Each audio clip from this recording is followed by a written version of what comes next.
Mazda wants to go premium with their new SUVs, and they have already presented a new luxurious interior. What else is missing?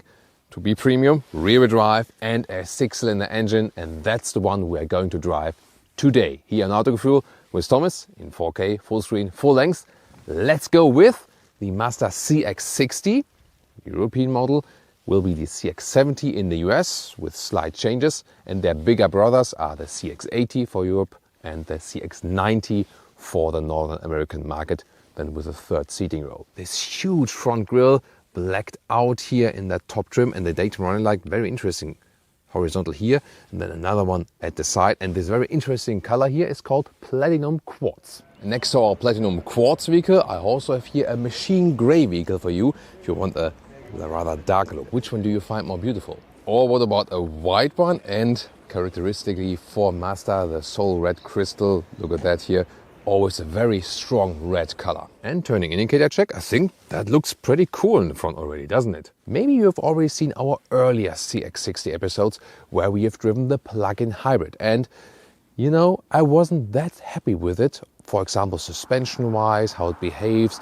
It was neither sporty nor very comfortable, and also in waves and so on. Also the transitions of the plug-in hybrid and so on. And interesting thing, what Mazda Europe has done, they invited me to get feedback and to improve then the further development of the car. It's a very rare thing that this happens actually, because the material would be there and you get the feedback from a journalist, but they actually said, hey, we want to take this feedback seriously and really want to do and change something and improve something. So hats off to Mazda that they actually did that, and it will be very interesting if the major criticism that I had was rather related to the plug-in hybrid drivetrain, and if it will be better here today with the inline 6-cylinder pure combustion engine. Really looking forward to the drive especially. The length here at 4.75 m or 187 inches.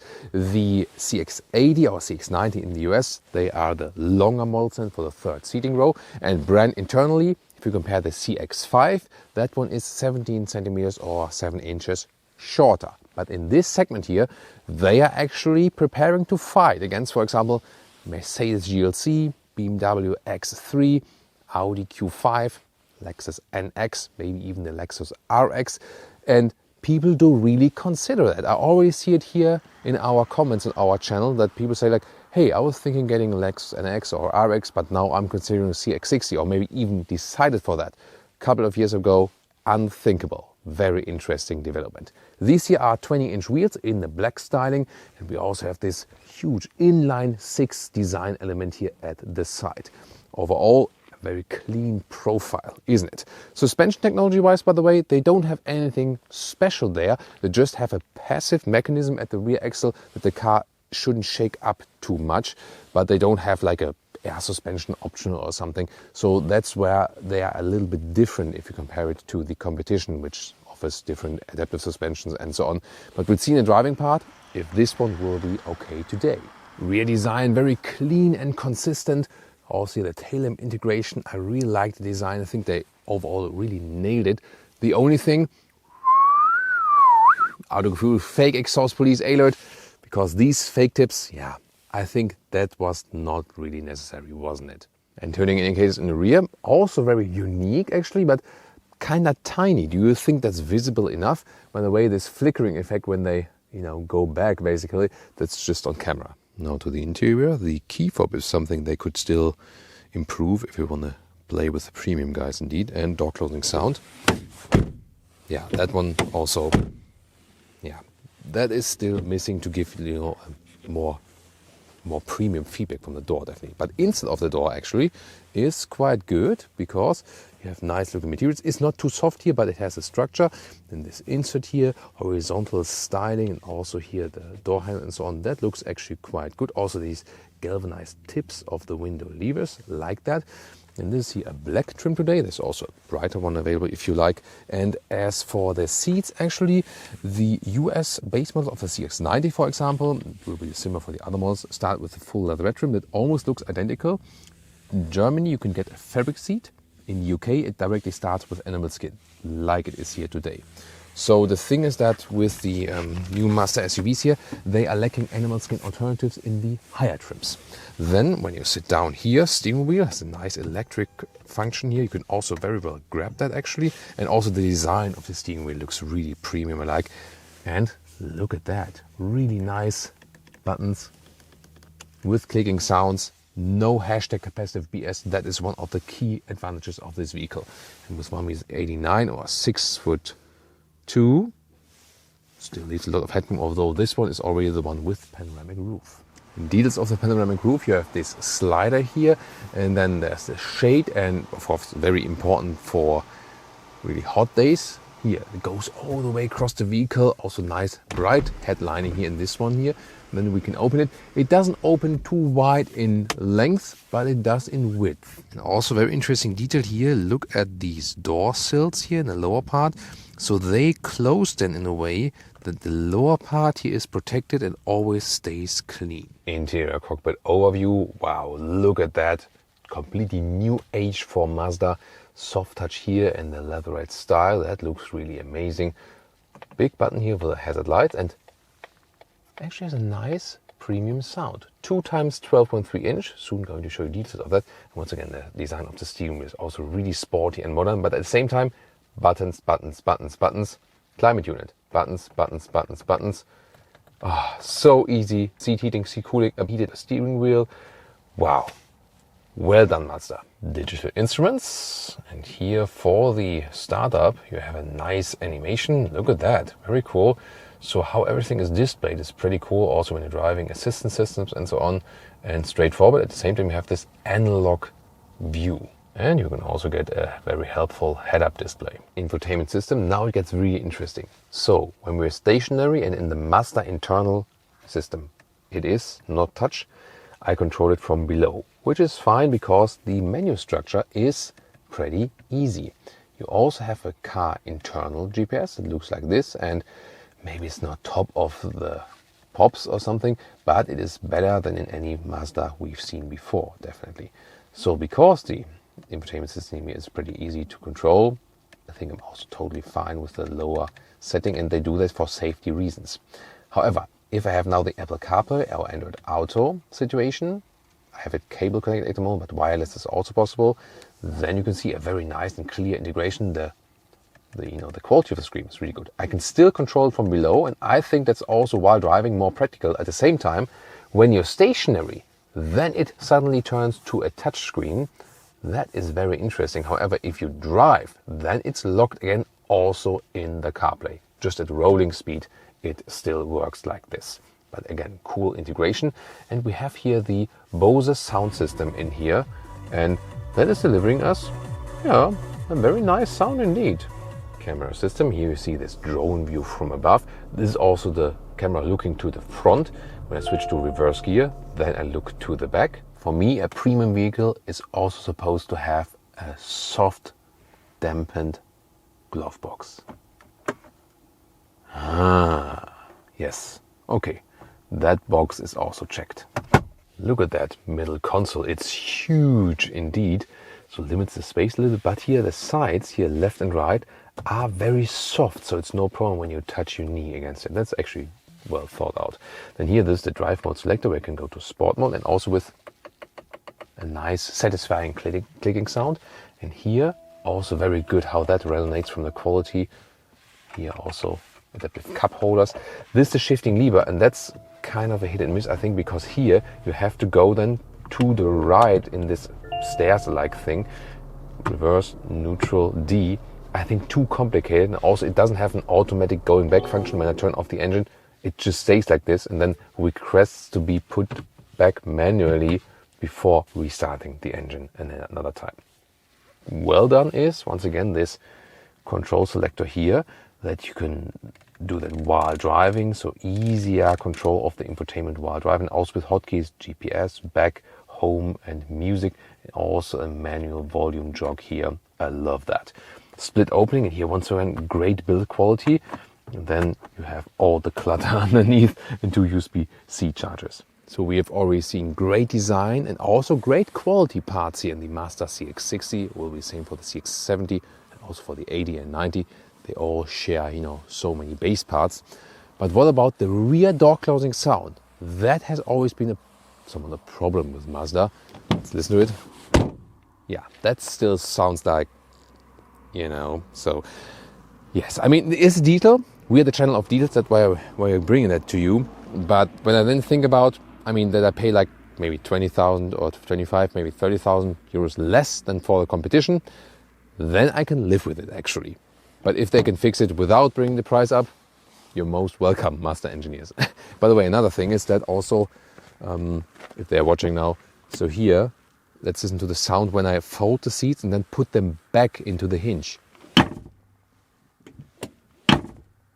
Yeah, that also sounds a little bit weirder, but once again, when I save a lot of money for that, and that's the thing I have to suffer, I'm never suffering with that, no problem. Then, let's take a look here at the rear. It's actually quite cool here also with the soft touch here on the top part. That looks also amazing. Here also soft touch for your elbow and so on. So very good build quality. And look at that. I mean, here, there's like a 90-degree opening for the door. How cool is that? If you think about getting child seats in and out there, this is amazing. And then when you take a look here, the same look, front seat and also in the rear seat, and ISOFIX at the outer parts each. Let's now get inside. And well, this is like one dimension problem of the car is when I'm driving as a tall person, there is hardly any rear legroom. So this vehicle is not focusing on rear legroom, and Mazda hasn't been that good in that respect. Headroom is also quite close. It works with 189 or 6'2", but my hair is already touching the seating. However, the seating position itself is quite okay. So the thing is, when you have tall drivers and then tall people behind it, so for the Michael Jordan family, maybe not the most ideal thing. And then on the middle parts, I kind of sit here. Yeah, that's fairly okay. Sit a little bit higher there. Also works indeed. But again, not the focus to have most space here. Here in this part, armrest, somewhat adaptive with these lips here. And in the middle part, we have a console with 2 USB-C chargers and a real power socket and seat heating if you like. Let's take a look at the trunk or the boot, the electric hatch, and then we have here an astonishing good width actually. But first of all, here, look at that, this cover here is attached at the higher part, actually an intelligent solution because you have a free way then always here, but at the same time visual protection. And then here the width is actually 1 meter 10 or 43 inches. That's really segment leading, I would say. And then the length is a little bit less than 1 meter or 40 inches. Underneath here, there's, for example, sound equipment. And then we can fold the seats right here at the side. And here you can go with just the middle part, this ski hatch thing. And the outer part here is then for the left side. Yeah, halfway, let's say, and the right side, and here for the right side. That was a little bit quicker.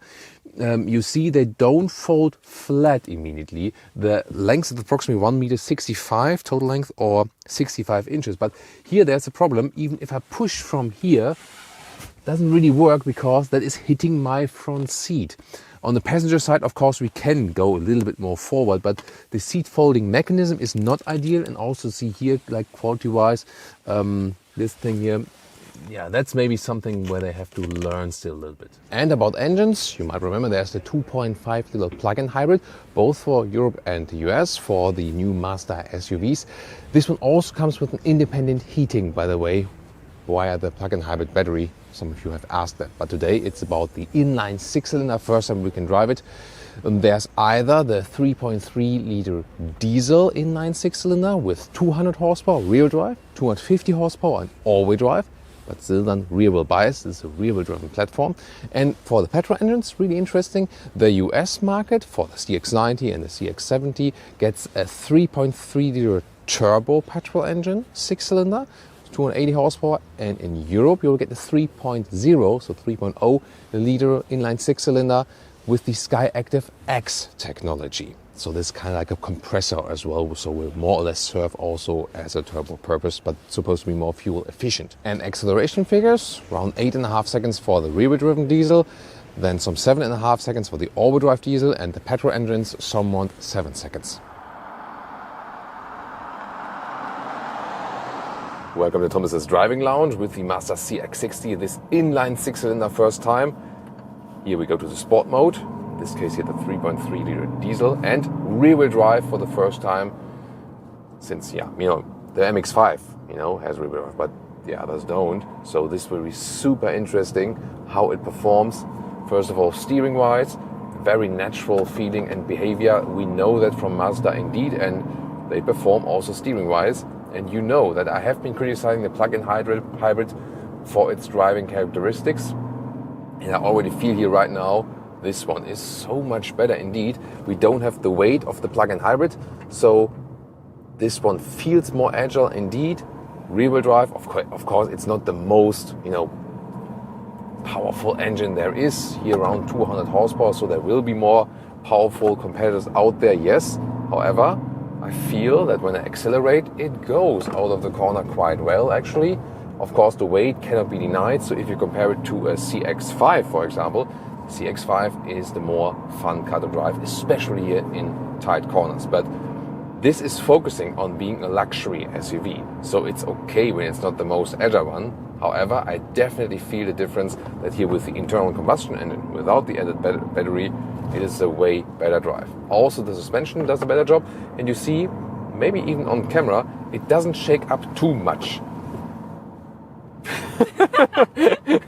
Yeah, it shakes a little bit, yes, but considering it's okay, We don't have adaptive suspension here, or air suspension that can go stiffer in the sport mode, so it shakes more to the outside than, for example, the German competitors. So the German competitors would do better in agile driving. But then again, they also have such a higher price and all the other things, Mazda can really keep up. So the only thing they could maybe not keep up with the German competitors is really this agile driving experience that you have, then more fun with the German competitors. In this case, a great landscape here on Montserrat Mountains. Again, it won't be the most fun SUV, but the main thing is, of course, here that you have a luxury ride, and they do achieve that. And once again, said it, the steering input is really natural and direct, like that. Oh, even some snow here left up in the mountain. So do you need the all-wheel drive version or rear-wheel drive? Well, rear-wheel drive is always fun. Of course, it doesn't make the biggest difference in this horsepower region. Then again, all-wheel drive you would just need basically if you really need it for your weather conditions or something. The all-wheel drive model has 50 horsepower more, so it's a little bit more powerful, but this one is actually sufficient. Again, not the most powerful engine, but it's actually quite cool, and you can also push it a little bit more if you like. So when you hit it out like this, then we also hear a little bit more from that. In the sports mode, shifting is also adapted, so it's shifting up later, shifting down earlier. Yeah, that's actually fine. And acceleration test, slightly downhill.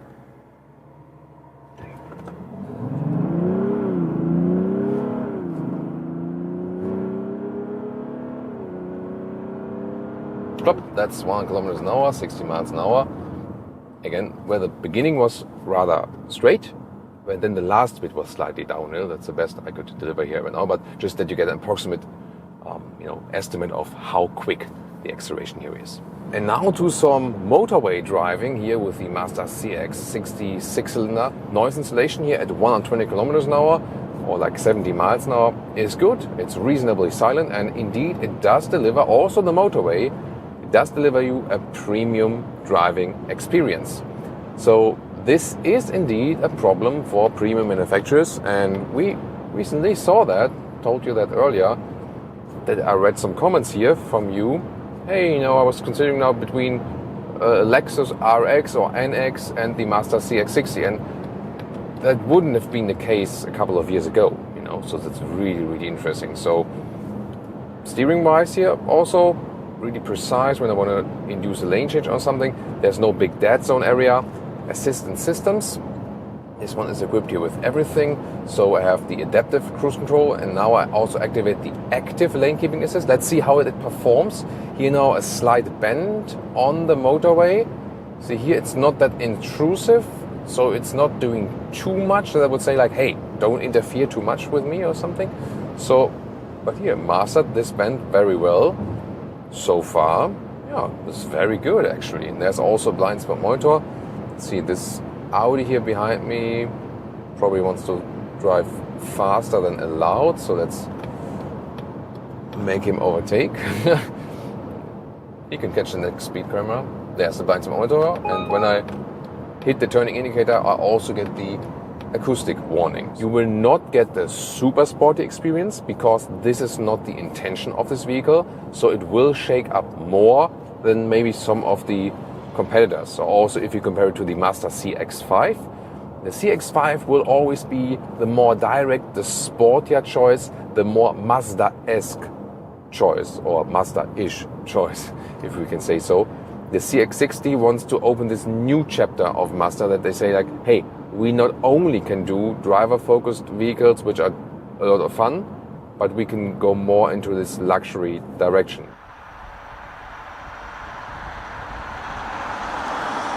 So we've driven a couple of 100 kilometers now with two different vehicles, and what did we find? What did we have more from this experience? First interesting key finding is, yes, Mazda can keep up, with this premium touch with also brands you couldn't compare it before. That's one of the key achievements of here CX-60, CX-70, CX-80, CX-90, this whole new premium Mazda SUV family indeed. What is missing is the agile driving fun. It is not so much fun to drive it in tight corners, and also your lower back tends to get fatigued because you always have to keep yourself upright. There, the CX-5, brand internally, is better, or also the competition, let's say, especially like the Germans, Audi, BMW, Mercedes, they just deliver you more in suspension, especially in the agile driving part, but they still keep the comfort. Here, it's more the comfort-only focus. Driving straight on the motorway is actually fine. However, here now with the diesel or combustion engine in general, you have less weight in comparison to the plug-in hybrid, and that's actually better for the suspension. So the plug-in hybrid tended to sometimes, like when you have some waves, almost lift up with the rear axle, and they still have to fix that. They have a same, let's say, core problem with the car in general, but it's not as bad as with the plug-in hybrid when you have less weight than here. Then again, you have to think, if you compare it to some of the competitors, you pay around 20,000 euros less. For example, if you compare like a high-spec Mazda CX-60 versus a BMW X3 or Mercedes GLC. And then, of course, you start thinking if this extra price is justified. When you love agile driving, maybe yes. Or then you have to save even more money and go down to the CX-5. But if ever agile driving is not such a big thing for you, then you can as well go for the CX-60. And what about the fuel economy? Well, here with this is the comeback of the diesel. We could score some 6 liters on 100 kilometers. That's 39 mpg US, 47 mpg UK. Quite good result for a vehicle of that size. And here in a secret workshop, we even confirmed the consumption figure. How are these real tests are being done?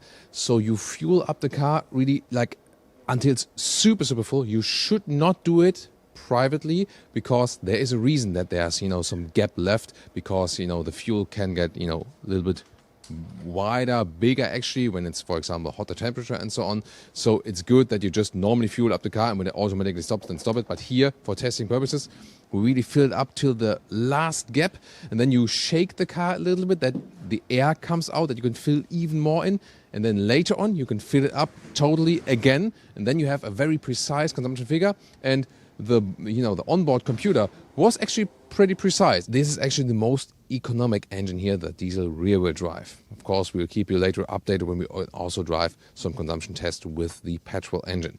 Here with this one, then you can get one fuel tank of like 1,000 kilometers or 600 miles of range. Quite impressive. 58 liters is the fuel tank here, by the way. But it's, of course, always a question if you can empty it completely.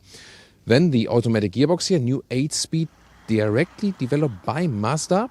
It is quite okay, I would say, and an improvement. However, you cannot compare it to a proper converter automatic gearbox, for example, delivered by ZF, which is then used, for example, BMW and so on, because this one here is not that smooth. It's not bad, but not as smooth as other automatic gearboxes we maybe know from way more expensive cars. And that's also the thing, Some things you get better here, like still having the rear buttons, where the Germans go like, touch here. That's, we don't like that here. And I think most of you don't like it either. So some things you get better, But then at some other points, like the driving agility or the automatic gearbox and so on, and suspension, you have to make some compromises, but then again, you pay less money.